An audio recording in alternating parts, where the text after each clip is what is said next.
We'll hear argument first this morning, Case 14-6166, Taylor v. United States. Mr. Jones.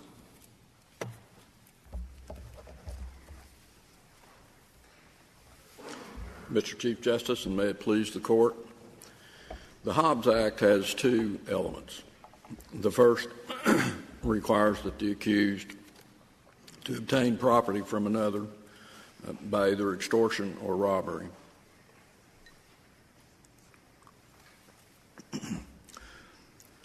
The second is the jurisdictional element, and that the consequence of either the extortion or the robbery creates an interference with commerce. The effect on commerce is the jurisdictional element of the crime, and like all elements, must be proven beyond a reasonable doubt through the introduction of particularized evidence necessary to establish this element.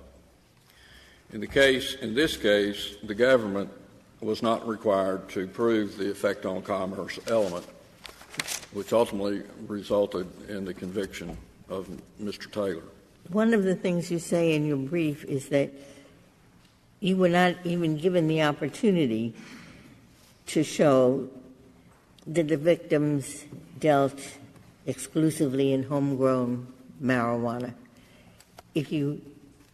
If you had that opportunity, how would you have shown that the marijuana in question was grown in Virginia rather than some other place, some other state? Your Honor, in all likelihood, I would have either called as a witness a retired DEA agent or an ATF agent or a retired local police officer who had years of experience in that field, qualifying that person.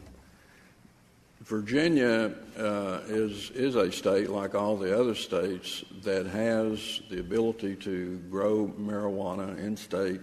It's been going on for years and years and years.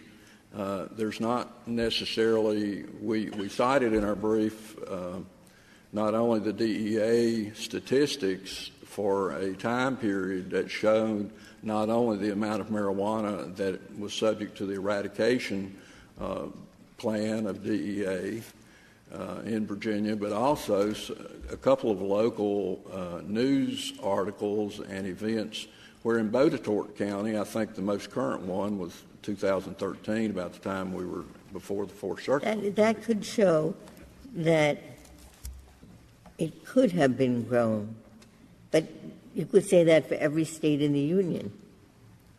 But you said you wanted to submit proof that the victims dealt exclusively in homegrown marijuana. And since every other state also has marijuana dealers, how could you show exclusively that this marijuana came exclusively? Well, for one thing, it could have cross-examined them on that point, but pursuant to the motion in limine, I think trial counsel at that point believed that he was precluded from even going into that area with the victims. Well, Mr. Jones, suppose you had been able to show this. Suppose you had been able to show that it was a dealer who dealt in intrastate marijuana exclusively. What difference would that have made under the terms of the Hobbs Act? Under the terms of the Hobbs Act, the government would have borne the proof of going forward and showing an effect on interstate commerce. Well, you see, that's the thing. I mean, I don't think that the Hobbs Act requires the government to show an effect on interstate commerce. As you said in your opening statement, the Hobbs Act only requires an effect on commerce. And then commerce is defined. Commerce means all commerce over which the United States has jurisdiction. Now, for sure, the United States has jurisdiction over interstate commerce, but under Raich, it also has jurisdiction over intrastate drug trafficking. And so if you just sort of put the pieces of the statutes together, it seems to make it completely irrelevant whether the drug trafficking was intrastate or interstate, because in either case, it was commerce over which the United States has jurisdiction. I think the difference between I think what Hobbs addressed, what Raich addressed was, of course, the Controlled Substance Act. Controlled Substance Act is a matter of regulation of interstate commerce, and not so much did not address as a separate issue the effect on commerce. So what the Hobbs Act, in our view, addresses is the effect, not so much the regulation. A reading of the Raich case, the word. But doesn't Raich say that the government has the United States has jurisdiction over intrastate drug trafficking? It does, Your Honor.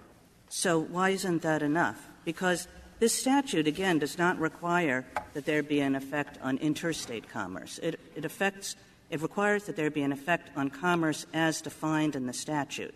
And as defined in the statute, all it says is that the commerce has to be one the kind over which the United States has jurisdiction. And Raich says the United States has jurisdiction over even intrastate drug dealing.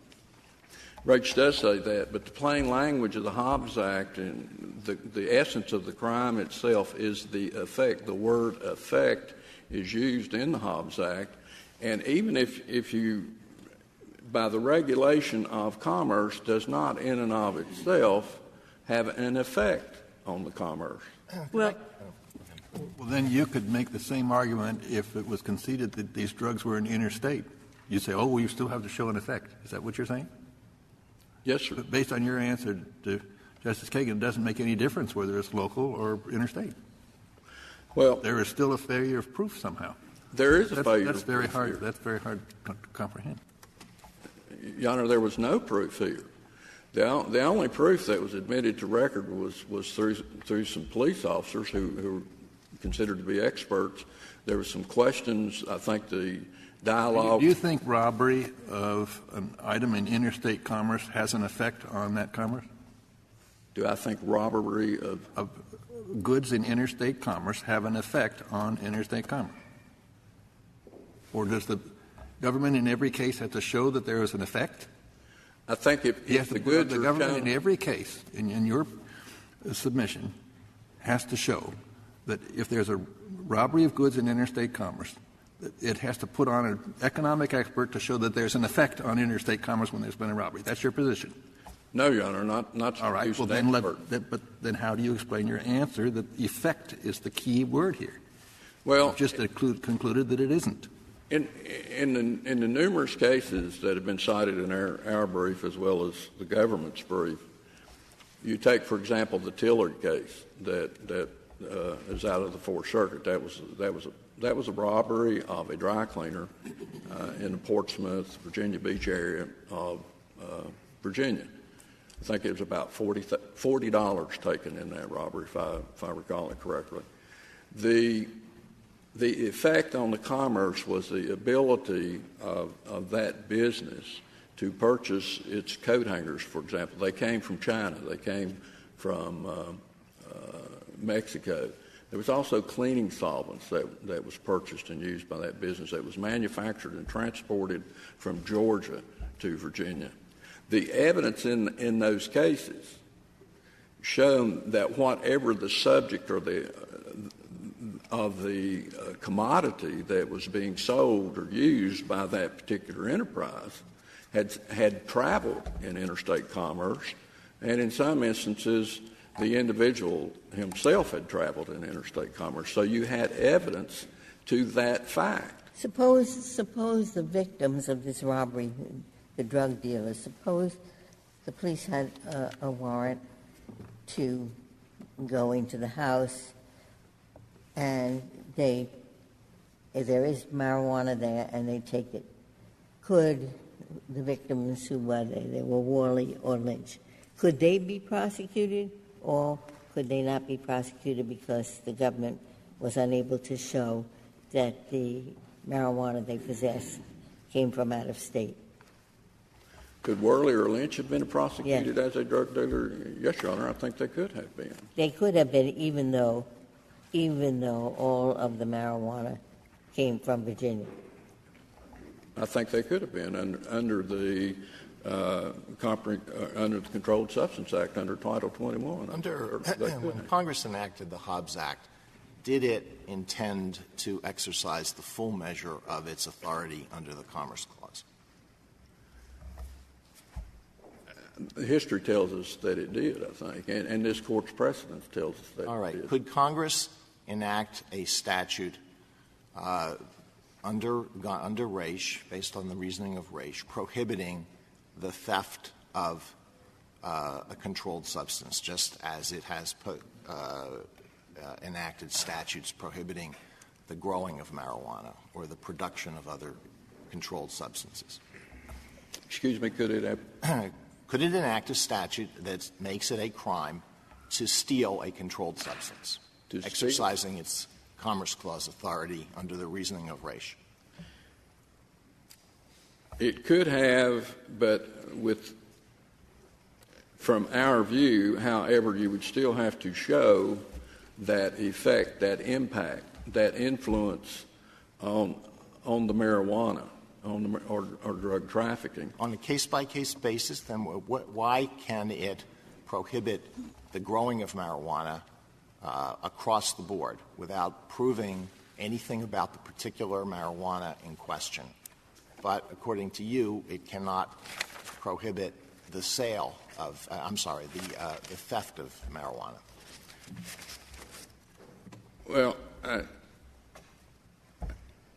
think our position is that it's the effect, and the effect can come about in many ways. It's been addressed. You can have a reduction on the movement of marijuana from one state into your state because there's no need for it. But that would require evidence as to that effect or that interference or that even the influence on the commerce piece of it. Why is that needed? Why is that not needed in a situation in which the person is growing marijuana for personal use? From our view, the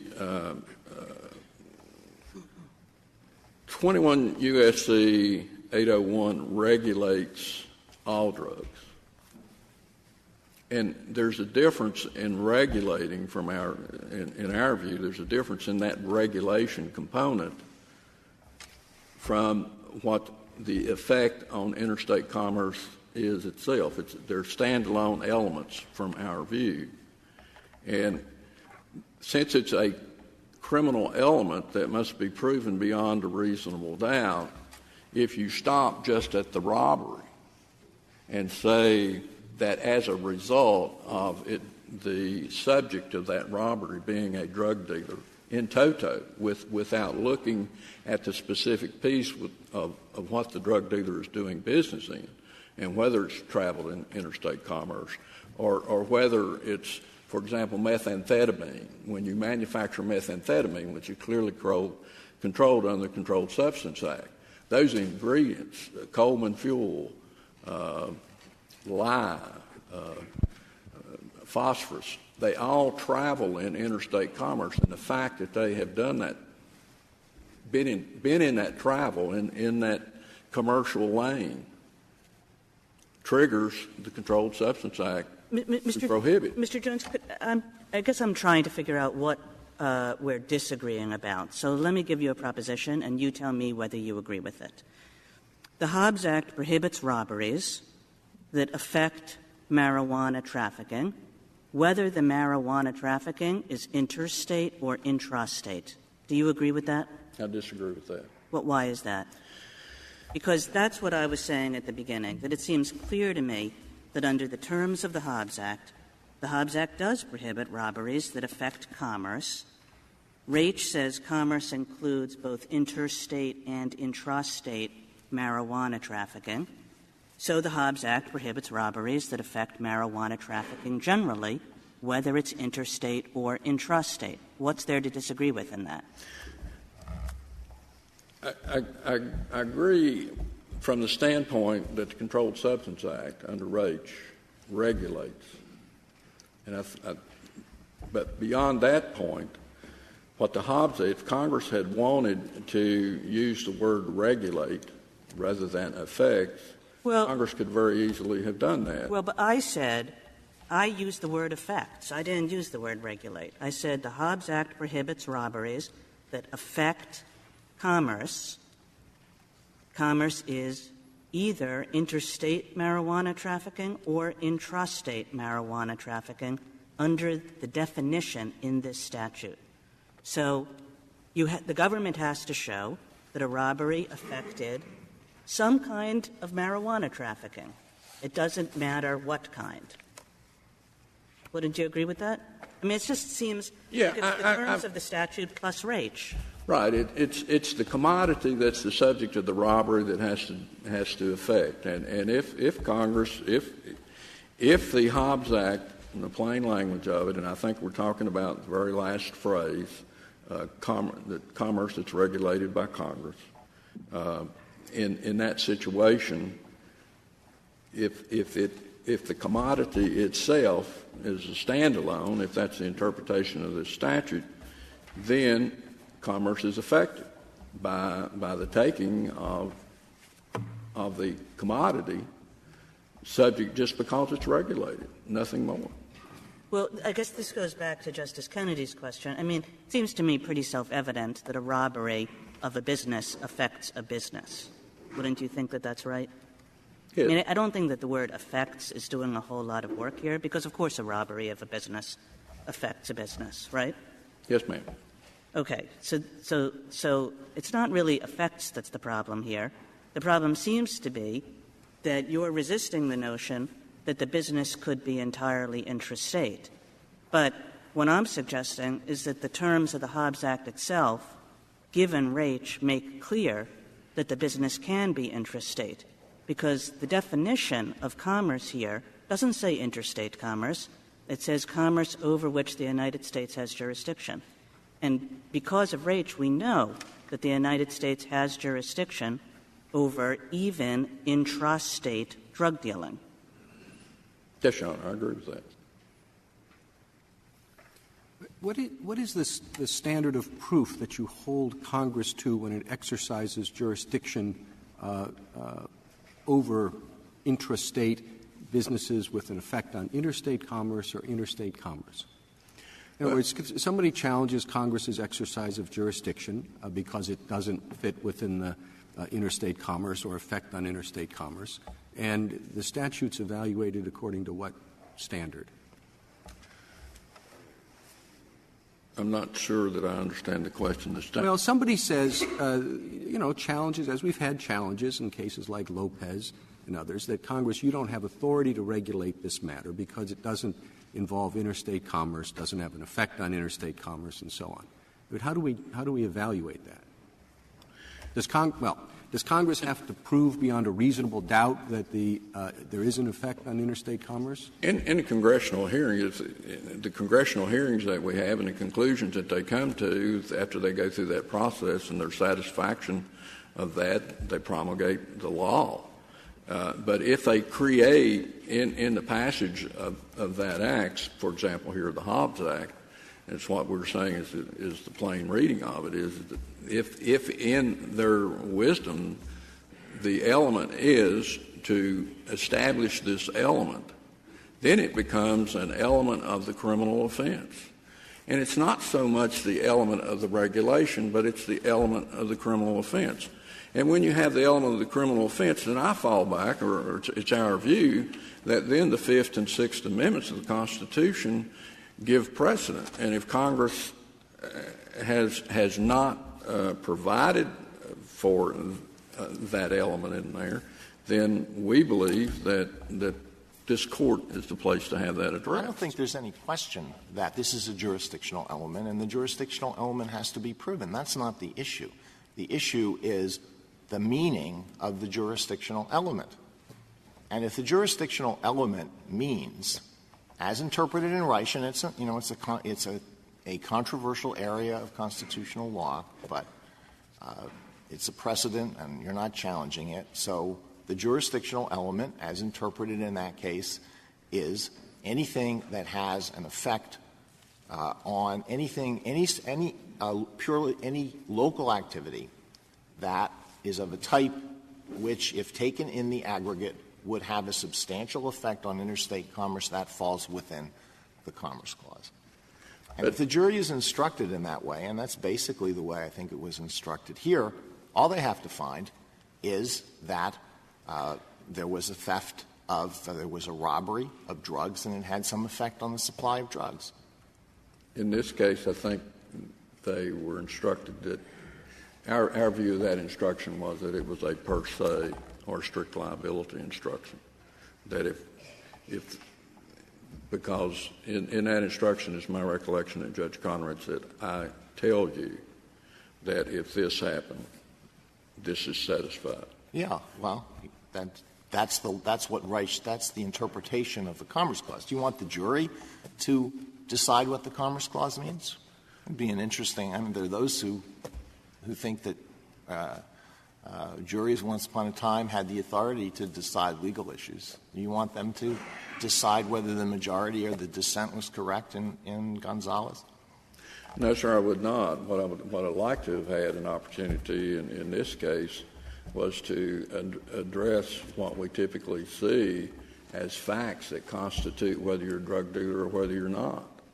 And in this case, there wasn't. If you look at the evidence that was produced, it's been embellished.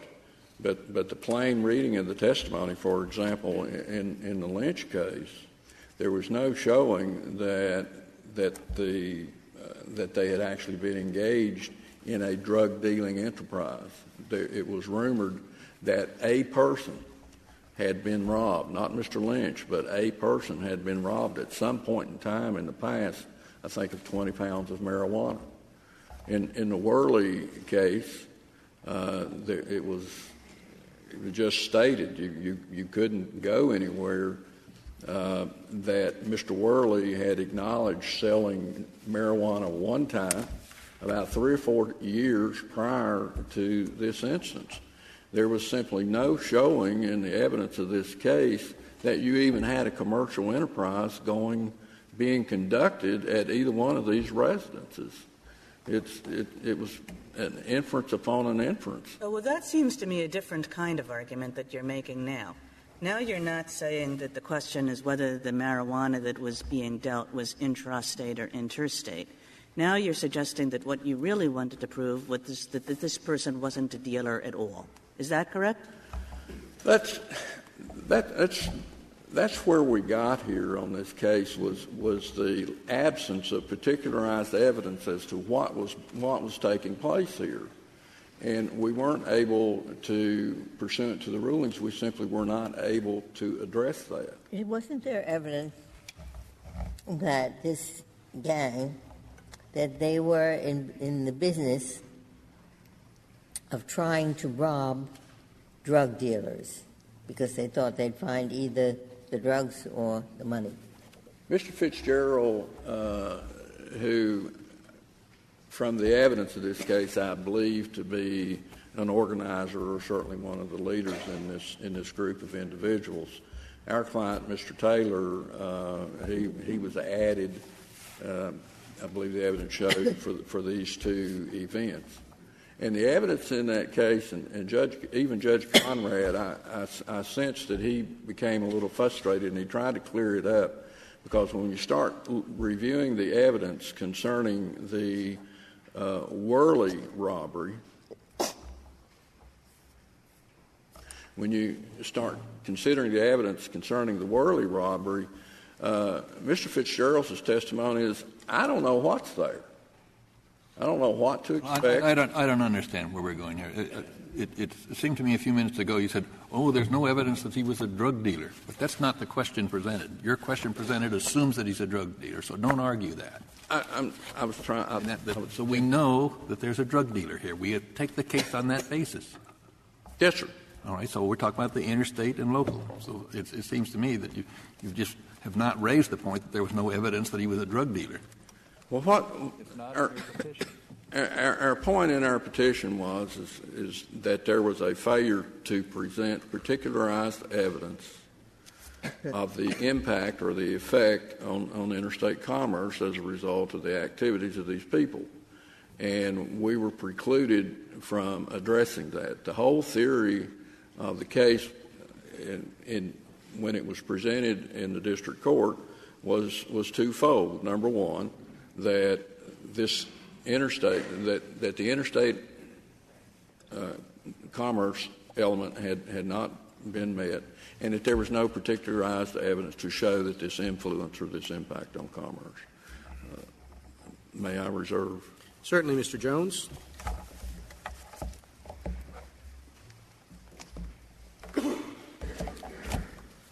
Mr. Yang. Mr. Chief Justice, and may it please the Court, three characteristics of petitioner's robberies underscore that this case falls within Congress's Commerce Clause power. Petitioner's robberies targeted, first, the inventory in a commodity, two, that inventory belonged to a commercial participant, and third, it was a commercial participant in an established interstate market in marijuana that is a federally controlled substance over which Congress has exercised jurisdiction. So if it weren't a commercial aspect, then you would have to demonstrate jurisdiction beyond a reasonable doubt? No, I think when you get out of the commercial sphere, the courts of appeals have drawn a distinction between robberies of businesses that are engaged in commerce, as the victims were here, and true individuals who just get robbed.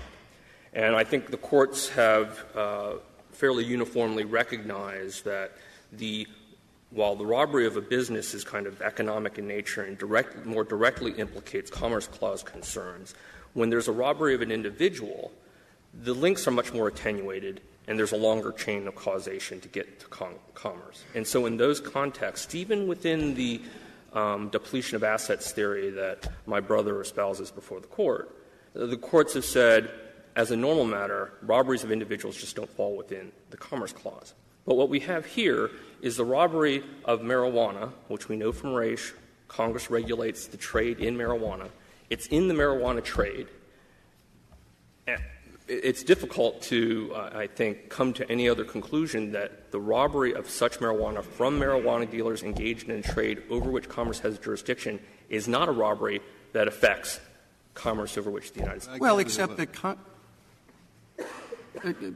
Congress doesn't have to prove beyond a reasonable doubt before exercising its jurisdiction that there's an effect on interstate commerce. But right. If you're prosecuting somebody, you do have to show beyond a reasonable doubt that the elements of the crime have been satisfied. Well, what you do need to show is that the robbery affected commerce over which the United States had jurisdiction.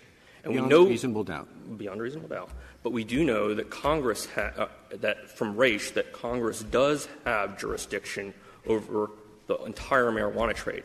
Now, the reason Congress has jurisdiction, as Raich explained, was now analyzed under the rational basis review that often occurs in this type of context. But the fact of the matter is, at the end of the day, there is no doubt, it is a certainty that Congress has jurisdiction over the marijuana trade. And so when you rob — I suppose it's maybe an academic question, but your conclusion that Congress has jurisdiction over the marijuana trade is based on a different standard of proof than the criminal one. So, yes, you can say, of course, Congress has jurisdiction here, but that has been established only under, I guess, a rational basis standard. But now you have to show Congress has jurisdiction pursuant to a much more daunting standard of proof. We're not shying away from the standard of proof, but as we explained, the question of whether a robbery affects interstate commerce has both legal elements as well as factual elements. The factual elements, as we explained in our brief in this case, involve did the robbery occur, were they robbing and targeting the marijuana of marijuana dealers. But the legal question, which judges every day instruct juries under what the law is, and Godin teaches us that juries must follow those instructions, the legal conclusion is that the United States has jurisdiction over the entire marijuana trade. Now, there would be strange anomalies if juries were allowed to relitigate Raich in every case. Is there an effect, does Congress have jurisdiction over intrastate commerce? Juries would be coming up with divergent results over the question whether Congress has jurisdiction over intrastate marijuana trade, contrary to Congress's own decision and the decision of this Court. That is a purely legal question. It is you can prove beyond a reasonable doubt that Congress has jurisdiction over the marijuana trade by looking at race. But that's a legal. So what's the instruction that the court should give to the jury with respect to this jurisdictional element? Ladies and gentlemen of the jury, you've heard evidence that there was a robbery of a drug dealer. You were instructed as a matter of law that the marijuana trade. That the marijuana trade is a subject over which the Congress has jurisdiction and this statute controls. That's not a very good interpretation. Well, I think you would. I think that goes a long way there. I think the judge would instruct the jury that the marijuana trade is commerce over which the United States has jurisdiction as a matter of law. There's nothing for the jury to find on this point? Not on that point. But the jury must determine that there was the robbery affected jurisdiction. Was there any jury involved in this case, or was this on a plea? There was a jury. There was a jury, so we don't have to speculate. What did the judge charge? Well, the judge's instructions, I think, could have been more clear. This case, of course, is a challenge to the sufficiency of the evidence, not the jury instructions. But what was it? But the jury instructions are basically on page 8 of our brief. We've replicated the most relevant portions of the charge. And, there are the standard instructions about the government has to show the jurisdictional element beyond a reasonable doubt and establish that. The court defined commerce to mean commerce over which the United States has jurisdiction, and then said that can be satisfied by reducing them, showing an effect. That effect can be, I think there's in here is quite any kind of effect would be sufficient. And then there was an explanation that, that the reduction of articles or commodities in interstate commerce, in this case, illegal drugs and drug proceeds. So, it seems to me that this instruction is much more defendant-friendly than the one that you indicated that is a minimum. In other words, friendly to I read defendant, this if I'm the juror, I read these instructions as saying that I have to find that this affects interstate commerce. I think the judge could have had a much more government-friendly instruction in this case. And, in fact, given Raich, the judge, as I was just explaining, could have instructed the jury that all the marijuana trade, that is both the actual trade within and interstate trade, is commerce over which the United States has jurisdiction. But if I can make sure I understand, the jury is told that you have to find beyond a reasonable doubt that this defendant affected commerce over which the United States has jurisdiction. Is Correct. that right? That is correct. That has to be found beyond a reasonable doubt. It has to find that jurisdictional element beyond a reasonable doubt. That has but actual.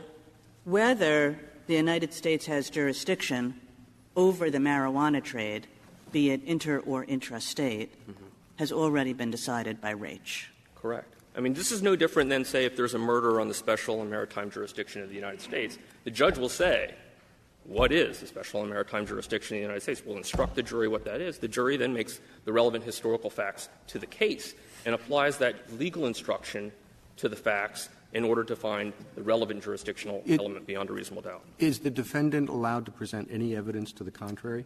Well, it seems kind of silly to say they've got to prove something beyond a reasonable doubt. All the United States has to do is this, and then the judge instructs the jury that they've satisfied that burden. The defendant is entitled to present evidence that contradict all the relevant facts. But I think what you're asking about is whether the fact that this particular marijuana might have been grown in state, right? I think that's what you're saying, would somehow undermine the jurisdictional element. And as a matter of law, it does not. What in a marijuana case, what evidence could a defendant put on that would prevent the establishment of the jurisdictional element? The defendant could show that there was not an attempt to rob a drug dealer of marijuana. No, that goes to the first question of whether there was a robbery. Was there a robbery? Did it have an effect on commerce within the jurisdiction of the United States? Right. Is there any evidence that a defendant could be allowed to introduce going to the second element? Well, if they were targeting marijuana in that robbery, as was the case here, from marijuana dealers who are trading. But that's the question, Mr. Yang, from marijuana dealers. I mean, it seems to me that the defendant could say, no, I was targeting a home grower, the kind of person from Raich. I was growing this marijuana for myself. I had no intention of ever selling it. At that point, you wouldn't be robbing somebody who was engaged in commerce, right? Or I was just robbing a house, and I happened to stumble upon this. I mean, there are things. Well, but those are two very different things. Robbing a house and stumbled upon is one thing, but if you have somebody who's robbing marijuana that's grown for home consumption or whatever, can the defendant say the jurisdictional element is not satisfied because of that? Well, I think home consumption raises different issues, and I'll tell you why. The Hobbs Act governs robberies that have an effect on commerce over which the United States has jurisdiction. There's some question whether just growing marijuana for your own use by itself is commerce, or whether it's an activity that affects commerce that would bring it in within the ambit of rape. Let's say that this Court had a decision that homegrown marijuana has an effect on interstate commerce. Let's say then there's a trial. What instruction? Can any evidence be introduced? Well, if the Court had said that just growing marijuana — That's the commerce part of the indictment? I think if you're asking whether the Court has decided that growing marijuana is itself commerce over which the United States has — Let's assume the Court has decided that. Well, then there's a trial. Is the defendant entitled to introduce any evidence on that point? No. So because as a does the jury have any discretion to return a verdict of not guilty if it finds that there was a robbery of a drug dealer, of drugs that have been homegrown? Under your predicate, no, there would not. I mean, this is not new in the law, right? I mean, juries are instructed on the law. They determine any of the relevant facts that would be relevant to the elements of the offense, but they have to do that within the framework of the law as instructed by the judge. Well, that may be familiar in the law, but I'm not aware of any case where the burden is on the government to prove something beyond a reasonable doubt, an element of the crime, and you're saying there's no way that no evidence that the defendant could introduce could rebut the government's showing, in any case. I don't. What's your best authority for that proposition? I guess it depends on what you consider to be the element of the offense and how you define it as a legal matter. What we're saying is the jury does have to find beyond a reasonable doubt that the jurisdictional element was met. But just as if Congress, for instance, as it could directly prohibit, if Congress directly prohibited robberies of marijuana from marijuana dealers, statute 18 U.S.C. 10,000 something, that prohibits that. And it says the jurisdictional element of this case is that the robbery has to target marijuana of a marijuana dealer. The jury would be deciding precisely that. And here what we have is the same type of thing through the Hobbs Act, which I believe my brother has admitted both at, I think, at page 18 of this brief and at oral argument, extends to the full extent of the Commerce Clause. The whole purpose of enacting a affects commerce provision is so that you don't go through and have Congress do the burden of they need to drug dealers and we have to do, robberies of this business and that. Congress exercised the full scope of its power. And does the government have to prove anything in this case different from what it would have to prove if this was a charge of robbery under state law? Well, yes. I mean, robbery under state law, it wouldn't be relevant, at least under our theory, of the jurisdictional element. It doesn't matter whether it's marijuana or whatever. It would just be a robbery of an individual within the definition of robbery. But here, in order to the additional proof which is relevant to the jurisdictional element is that the robbery targeted the marijuana of marijuana dealers. And by the nature of the targeting of a commodity, the inventory of a commercial entity engaged in an interstate business that Congress regulates, as this Court properly. Still, it's very odd that this is a Federal case. I mean, in fact, they took, a couple of cell phones, $40. What you're seeing is part of the whole Federal investigation here. If you remember that this was an investigation into the Southwest Goonz, which was a gang that was engaged in particularly violent and dangerous robberies in Roanoke. The DEA tracked about 30 home invasions to this gang. There were other prosecutions. This particular defendant was a bit of a tag-along, and he was prosecuted. But the main participants in this endeavor, which, the DEA was contacted by local law enforcement because this is becoming a serious problem in Roanoke. And DEA came in and busted this gang. This is just one particular defendant. Well, tag along, he got 20 years. And he was involved in some very serious crimes. You don't have to commit 30 home invasions. Actually, I think got 21. My Chambers was telling me you might check that. It seems to me one year too many, but whatever. Years a year. Going back to this case,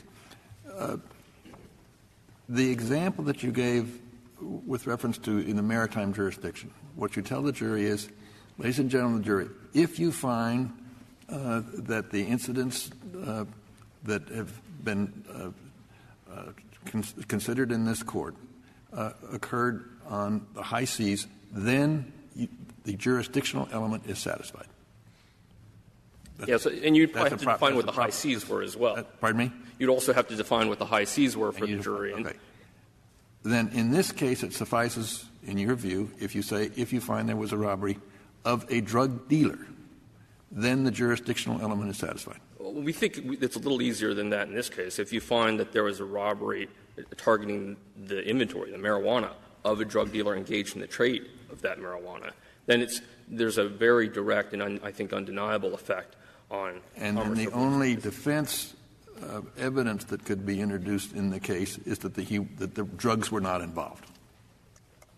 The defense could show that drugs were not involved. They could, and that would target directly. There were other defenses. That's about all they can do with reference to the jurisdictional element. I think that's right in this particular case because that's the only factual question that's really relevant. Well, maybe they would show that the person wasn't a dealer. Well, yeah, yes. I'm sorry. Did you concede that earlier, that it's not covered by the Hobbs Act if the person's not a dealer? I didn't concede it. What I said is you'd have to have a different theory. And you said it was a very different thing. It was a different thing. And it would be a much harder thing. It would be harder. And there would be at least an awfully good argument by the defendant that if the person was not a dealer, it's not affecting commerce in the relevant way. That's correct. Even though Congress can regulate that transaction? Well, there would be a question. I think that there are arguments to be made that would go beyond the arguments that we're making here, and we're not pressing those today for various reasons. I think, as the Court has recognized, this is an area of some difficulty at times. Lopez recognizes that the commerce power is necessarily one of degree and that the Court's decisions have not provided precise formulations in the nature of things it cannot.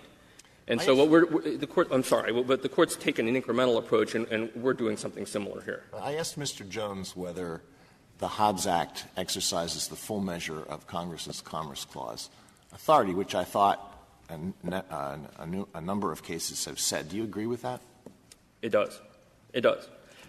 And not only that, but I think because then you do run into these limitation in the search for a limiting principle, which you seem to be addressing. So Congress could prohibit and has prohibited a person from possessing even a very small amount of marijuana, right? A single marijuana cigarette. That's correct. So if one person steals a marijuana cigarette from another person, robs that person of one marijuana cigarette, that's a violation of the Hobbs Act. Well, there's a different argument there, and let me tell you why. The pure possession, when we're not talking about the actual trade in marijuana, but just the personal possession, that raises different questions. That was addressed by Raich. Now, there is an argument that could be made that would fall within the Hobbs Act. At the same time, it falls within the Commerce Clause, doesn't it?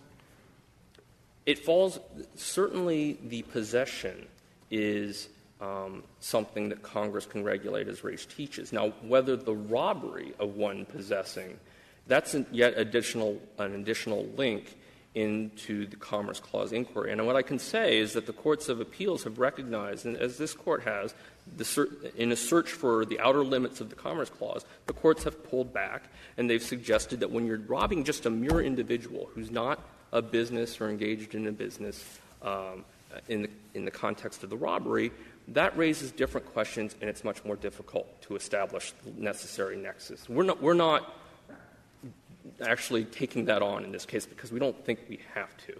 What we have in this case is the robbery of the commodity, marijuana, from people engaged in its trade, when we know that falls well within commerce over which the United States has jurisdiction. Suppose someone robbed the farmer in Wickard versus Filburn of the wheat that the farmer was growing for personal consumption. Would that be a violation of the Hobbs Act? Wickard is a little bit more complicated because it was personal consumption, but in the context of a commercial enterprise, right? He was growing wheat for his animals and growing wheat. He also grew wheat for sale. So, but the wheat that we were talking about is the wheat that he was growing for his own use in his business. I think there would be a stronger argument there than what you'd have if you just happened to stumble upon someone, you robbed them, and you picked up some wheat or a marijuana cigarette out of their house. Again, we don't deny that there are, at the fringes, difficult questions that this Court may have to address at some point. But we're talking about. What is your understanding of what the defendant wanted to, the evidence the defendant wanted to introduce? I think the defendant wanted to introduce evidence that not all marijuana in Virginia is coming from out of state. And that's not legally relevant to our theory. Was there any challenge to the status of these victims as dealers? I think there might have been indirectly through cross-examination, but what we're talking about here is, remember, an attempt. This is the Hobbs Act not only covers the actual. It was an attempt against persons who were in the drug trade?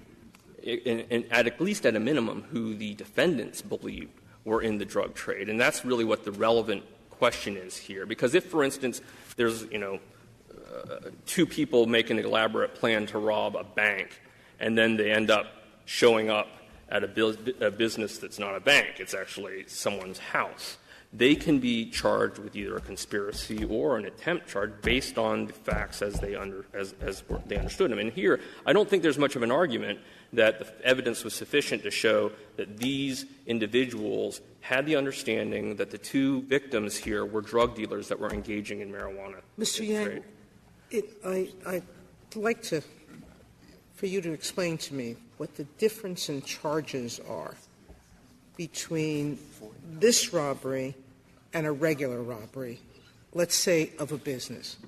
Because, as you've noted, there are many circuits that say if you just rob a person individually, that's not a Hobbs Act robbery. But if you rob a business, it is. So how does a judge charge in a regular Hobbs Act case and this kind of case? Well, it will depend, I think, in part on the government's theory of the case. The government makes charging decisions and presents its theory, and the judge would have to charge with respect. I understand your charges. So in the normal case, and this is kind of the mine run of cases that all the courts of appeals have accepted, or is kind of a depletion of assets theory case. Now, in those types of cases, when you're involving the robbery of a business, the government puts on evidence, and this could be any type of business pretty much, that the business engages in some kind of interstate commerce. That's kind of showing something particularized, just like here you're showing it's a marijuana deal. Engages how? Either by buying goods in commerce? Buying goods from out of state, selling to out-of-state customers, and buying equipment from out of state, all types of things. Let's assume that that's true. Mm-hmm. Is the jury charged that this particular robbery had to affect that? Yes, because what they end up, the theory, the depletion of assets theory, which again, this has been established in all the courts of appeals for quite some time, is that even if you're robbing not something that has not moved in commerce, say money, right, what you're doing is you're depleting the assets of an enterprise that is engaging in interstate commerce.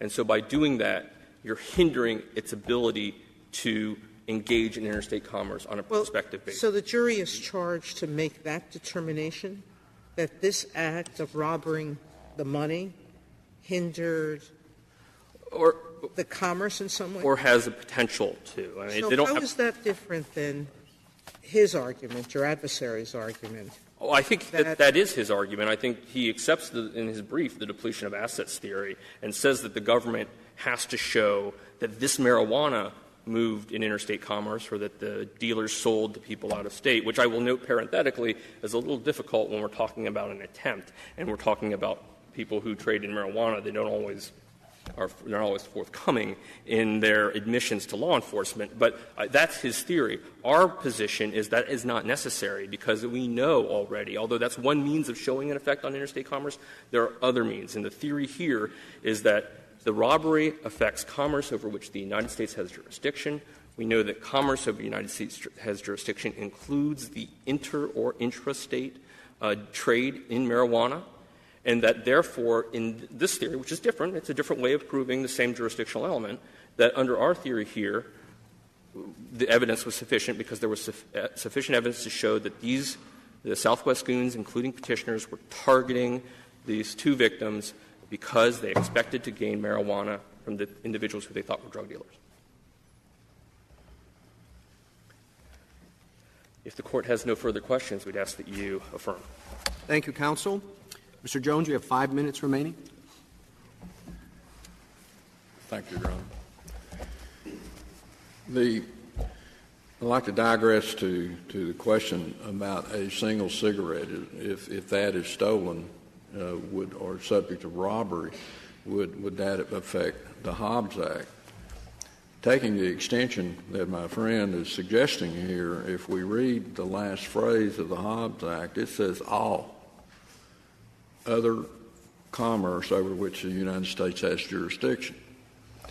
The application of RAICH to controlled substances, the Controlled Substance Act, if it has no limits on this element of interstate commerce, then the answer to that is if a person comes up and robs an individual of a single joint of marijuana, it could possibly trigger a Hobbs Act conviction because it's all. It encompasses all. I don't think that under any interpretation of the Hobbs Act has it been discussed that we're going to make robberies a generalized Hobbs Act violation. That isn't this case. This case is a robbery of a drug dealer, correct? That's correct. And what we're saying, Your Honor, is that in the robbery of a drug dealer, it still requires an independent finding about whether or not there was this effect on commerce. And that's what's lacking here. That's what's lacking in this case, and that's what we're suggesting should take place. The government should have to prove that element so that the jury in its deliberations would make that independent finding on that element, on the jurisdictional element. Any questions? With that, Your Honor, we would ask the Court to reverse. Thank you, counsel. Case is submitted.